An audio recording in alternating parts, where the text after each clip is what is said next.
అందరికీ నమస్కారం. నేను మీ Haripriya. Welcome to my channel. Devi నవరాత్రుల్లో 4వ రోజున అమ్మవారిని ఎలా పూజ చేసుకోవాలి, ఏ అమ్మవారిని ఆరాధించాలి, అమ్మవారు ఏ రంగు చీరను ధరిస్తారు, ఏ నైవేద్యం సమర్పించాలి అనే చాలా విషయాల గురించి చాలా డీటెయిల్డ్గా ఇవాల్టి వీడియోలో తెలుసు. నవరాత్రులలో 4వ రోజు ఆశ్వీజ శుద్ధ చవితి 25 సెప్టెంబర్ 2025 గురువారం రోజున మనం శ్రీ కాత్యాయని దేవి అలంకారంలో అమ్మవారిని ఆరాధించాలి. ఇక్కడ ప్రతి ఒక్కరికి ఒక ముఖ్య గమనికండి. 10 సంవత్సరాలకు ఒకసారి తిథి మార్పు వలన అమ్మవారు 11వ అవతారంలో భక్తులకు దర్శనమిస్తారు. అదే ఈ సంవత్సరం కాత్యాయని దేవి రూపంలో అమ్మవారు ప్రత్యేకంగా దర్శనం ఇవ్వనున్నారు. ఇలా 10 సంవత్సరాలకు ఒకసారి 11వ అవతారం ఉంటుంది అని ఆలయ పండితులు చెబుతున్నారు. ఈ కాత్యాయని అవతారమే ఈ 2025 సంవత్సరంలో నూతన అలంకారం. ఇంకా కాత్యాయని అమ్మవారిని ఏ విధంగా పూజించాలి అనేది పూజా విధానం ఎలానో తెలుసుకుందాం. మనం ముందు రోజు పెట్టిన పూజా సామాగ్రిని అంతా తీసేయాలి. పూలు, అక్షంతలు, నిర్మాల్యం అంతా తీసేయాలి. అవన్నీ తీసేసిన తర్వాత మళ్ళీ దీపపు కుందులు ఏర్పాటు చేసుకుని దీపారాధనకు అంతా సిద్ధం చేసుకోవాలి. ముందుగా దీపారాధన చేసి దీపం జ్యోతి పరబ్రహ్మ దీపజ్యోతి నమోస్తుతే అని దీపపు కుంది దగ్గర అక్షింతలు, పువ్వులు వేసి దీపజ్యోతికి నమస్కారం చేసుకోవాలి. తర్వాత ఆచమనం చేసి సంకల్పం చెప్పుకోవాలి. ఆ తర్వాత గణపతి పూజను షోడశోపచారాలతో కానీ పంచోపచారాలతో కానీ చేసుకోవాలి. ఒకవేళ గణపతి పూజ చేయడం రాకపోతే ఓం గం గణాధిపతియే నమః అనే మంత్రాన్ని 11 సార్లు కానీ 21 సార్లు కానీ పఠిస్తూ పూజ చేసుకోవాలి. గణపతి దగ్గర పూలు, అక్షంతలు వేసి నమస్కారం చేసుకోవాలి. పూజలో ఎలాంటి ఆటంకాలు రాకుండా నిర్విఘ్నంగా పూజ అంతా పూర్తయ్యేలా చూడమని స్వామిని వేడుకోవాలి. ఇలా గణపతి పూజ చేసుకున్న తర్వాత అమ్మవారి పూజను మొదలుపెట్టుకోవాలి. కాత్యాయని అమ్మవారు పసుపు రంగు చీరను ధరిస్తారు. కాబట్టి అమ్మవారిని మందారాలతో కానీ, మల్లె పువ్వులతో కానీ, పసుపు రంగు పుష్పాలతో కానీ అమ్మవారిని పూజించాలి. అమ్మవారిని కూడా షోడశోపచారాలతో పూజించాలి. ఓం శ్రీ కాత్యాయని దేవ్యై నమః ధ్యాయామి, ధ్యానం సమర్పయామి, ఆవాహయామి, ఆసనం సమర్పయామి, నవరత్నఖచిత సింహాసనం సమర్పయామి, పాదయో పాద్యం సమర్పయామి. ఇలా షోడశోపచారాలతో పూజ చేసుకోవాలి. దసరా నవరాత్రులలో 4వ రోజు అమ్మవారిని కాత్యాయని మాతగా ఆరాధిస్తారు. నవరాత్రులలో 4వ రోజైన ఆశ్వయుజ శుద్ధ చవితి నాడు అమ్మవారిని భక్తులు పూజిస్తారు. అమర కోసం పార్వతీదేవికి ఇచ్చిన మరొక పేరే కాత్యాయని. కాత్యాయని దేవిని ఆరాధించడం వల్ల జీవితంలో ఎదురయ్యే కష్టాల నుంచి విముక్తి లభిస్తుందని పండితులు చెబుతున్నారు. వివాహ సమస్యలతో బాధపడుతున్నవారు కాత్యాయని దేవిని భక్తి శ్రద్ధలతో పూజిస్తే ఖచ్చితంగా సానుకూల ఫలితాలు వస్తాయని పురాణ కథనం. ముఖ్యంగా ఎంతకాలమైనా వివాహం జరగక బాధపడుతున్నవారు, వివాహం జరిగిన వైవాహిక జీవితంలో సమస్యలతో ఉన్నవారు మంచి భర్త కోసం ఈ తల్లిని పూజిస్తే చక్కటి ఫలితాలు వస్తాయని చెబుతారు. కాత్యాయని అమ్మవారు చతుర్భుజాలతో, వరద అభయహస్తాలతో, ఖడ్గం, పద్మం ధరించి సింహవాహనాన్ని అధిరోహించి దర్శనమిస్తుంది. కాత్యాయని దేవి జ్యోతిష శాస్త్రం ప్రకారం కాత్యాయని మాత గురుగ్రహాన్ని పరిపాలిస్తుందని చెబుతారు. గురుగ్రహం తెలివితేటలకు, ప్రశాంతతకు ప్రతీకగా భావిస్తారు. అందుకే కాత్యాయని దేవిని పూజించేవారికి తెలివితేటలు లభిస్తాయని, ప్రతికూల శక్తులన్నీ తొలగిపోతాయని, సకల జన్మల పాపాల నుంచి విముక్తి లభిస్తుందని పండితులు చెబుతారు. ముఖ్యంగా నవరాత్రులలో పెళ్లి కాని కన్యలు తమకు నచ్చిన భర్తను పొందడం కోసం కాత్యాయని మాతను పూజిస్తారు. కాత్యాయని అమ్మవారిది ఒక చిన్న కథ ఉందండి, చెప్తాను వినండి. పూర్వం కాత్య అనే ఋషి ఉండేవారు. చిన్నతనం నుండి అమ్మవారి మీద భక్తితో అమ్మవారి ఉపాసకుడుగా జీవించేవారు. ఆయనే కాత్యాయనుడిగా ప్రసిద్ధి చెందారు. ఇతను గొప్ప తపశక్తి సంపన్నుడు.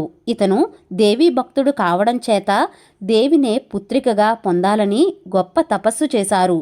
ఇతను తపస్సుకు మెచ్చిన దేవి ప్రసన్నురాలై మహర్షికి పుత్రికగా జన్మిస్తుంది. కాత్యాయన మహర్షి పుత్రికగా జన్మించడం వలన ఆ తల్లికి కాత్యాయనిగా పేరుగాంచింది. మహిషాసుర సంహారం కోసం అమ్మవారు కాత్యాయన మహర్షి ఇంట జన్మిస్తుంది. కాత్యాయన మహర్షిని తండ్రిగా స్వీకరించింది కనుక కాత్యాయని అనే నామంతో అమ్మవారు పిలుస్తారు. ఒకరోజు చెండ ముండ అనే ఇద్దరు రాక్షసులు అత్యంత సౌందర్య రాశి అయిన వెలిగిపోతున్న కాత్యాయనీదేవిని చూసి ఆమె అందానికి ఆశ్చర్యపోయి ఆమె సౌందర్యం గురించి వాళ్ళ రాజు అయిన మహిషాసురుడికి చెప్పి అలాంటి అందగత్తె నీ దగ్గర ఉండాలని చెప్తారు. వెంటనే మహిషాసురుడు దుందుబి అనే దూతను కాత్యాయనీదేవి వద్దకు తనను వివాహం చేసుకోమని వివాహ ప్రస్తావనతో రాయబారం పంపుతాడు. దుందుబి ఎలాగైనా ప్రలోభపెట్టి ఆ తల్లిని వివాహానికి ఒప్పించాలని తమ రాజు గురించి, త్రిలోకాధిపత్యం గురించి, ఇంకా అతని ఐశ్వర్యం గురించి చాలా గొప్పగా చెప్తాడు. అప్పుడు కాత్యాయనీదేవి నవ్వి, సరే అయితే మా వంశంలో ఒక ఆచారం ఉంది, ఆ ఆచారాన్ని మీ రాజు పాటించినట్లయితే వివాహ విషయం మాట్లాడదాం అంటుంది. సరే, ఆ ఆచారం ఏంటో చెప్పమంటాడు దుందుబి. ఎవరైతే నన్ను యుద్ధంలో ఓడిస్తారో వారిని మాత్రమే నేను వివాహం చేసుకుంటాను, అదే మా ఆచారం అని చెప్తుంది కాత్యాయనీదేవి. సరేనని చెప్పి కాత్యాయనీదేవి మాటల్ని దుందుబి మహిషాసురుడికి చెప్తాడు. ఈ మాటలు విన్న మహిషాసురుడు అహంకారంతో, ఒక స్త్రీకి ఇంత అహంకారమా, నాలాంటి వీరుడితో ఒక ఆడది యుద్ధం చేయడమా, ఒక ఆడదాన్ని జయించడం ఎంతసేపు, యుద్ధానికి సిద్ధం కమ్మని చెప్పు అని కబురు పంపిస్తాడు. మహిషాసురుడు కాత్యాయనీదేవి యుద్ధం గురించి తెలుసుకున్న దేవతలు దేవసైన్యాన్ని తీసుకువచ్చి అమ్మవారి దగ్గరకు వస్తారు. ఈ అవతారంలో అమ్మ 18 చేతులతో, 3 నేత్రాలతో, 1000 సూర్యుల కాంతితో వెలిగిపోతూ ఉంటుంది. దేవతలు తమ తమ ఆయుధాలను కూడా అమ్మవారికి ప్రసాదిస్తారు. విష్ణుమూర్తి తన చక్రాన్ని, శివుడు తన త్రిశూలాన్ని, వరుణదేవుడు శంఖాన్ని, వాయువు విల్లుని, ఇంద్రుడు వజ్రాయుధాన్ని, బ్రహ్మదేవుడు కలశాన్ని, కమలాన్ని, ఇలా వివిధ ఆయుధాలను ఇస్తారు. అమ్మవారు సింహవాహిని అయి దేవసైన్యం వెంటరాగా మహిషాసురుడితో యుద్ధానికి తరలి వెళుతుంది.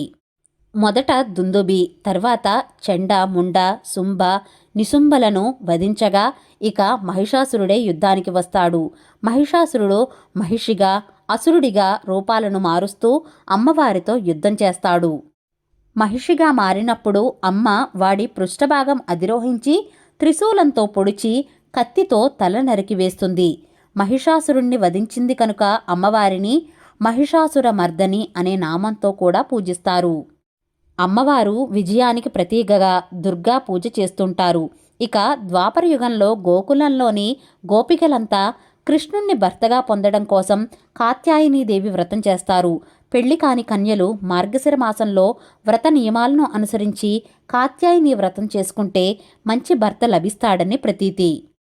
పతంజలి రాసిన మహాభాష్యంలో కాత్యాయని అమ్మవారిని దుర్గాదేవిగా వర్ణించారు. ఈ అమ్మవారిని శక్తి, దుర్గా, భద్రకాళి, చండికల, అపరల అవతారంగా భావిస్తారు.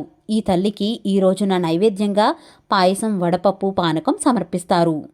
కాత్యాయని అమ్మవారిని కూడా షోడశోపచారాలతో పూజించిన తర్వాత అష్టోత్తర శతనామావళి చదువుకుంటూ అమ్మవారికి కుంకుమతో కానీ పువ్వులతో కానీ పూజించాలి.